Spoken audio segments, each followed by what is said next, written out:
Hello and welcome to this special edition of Vantage. We are coming to you live from the White House. There's a lull here in Washington, D.C. right now. The action is over, but behind the scenes, there is a lot that's happening. Donald Trump's chosen his chief of staff. It is Susie Wiles, the woman who ran his election campaign.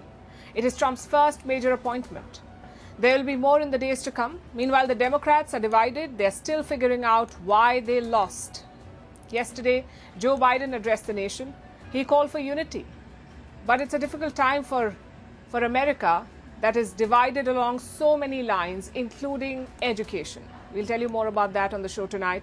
Also, what role did podcasts and social media play in this election?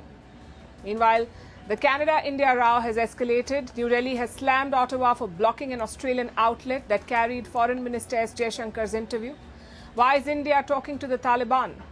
Israeli football fans were attacked in Amsterdam. What led to this? In Germany, the government has collapsed. We'll tell you why. Pakistan is battling record-breaking pollution and blaming India for it.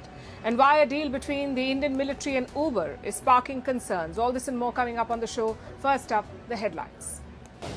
Russia refuses to confirm if Kim Jong Un's troops are fighting alongside its army, but Ukrainian president claims deadly clashes with North Korean soldiers in Kursk. The West and South Korea say that Pyongyang has sent more than 10,000 troops to Moscow.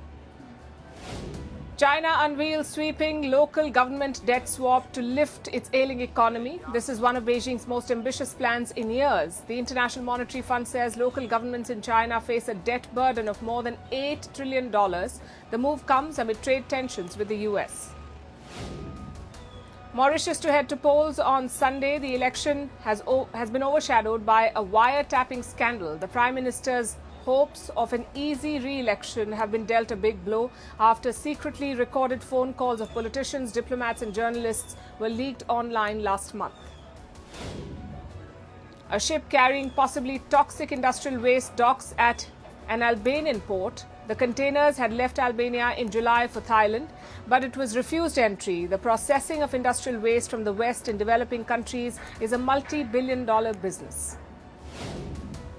And the first artwork by a humanoid robot sells for more than $1 million.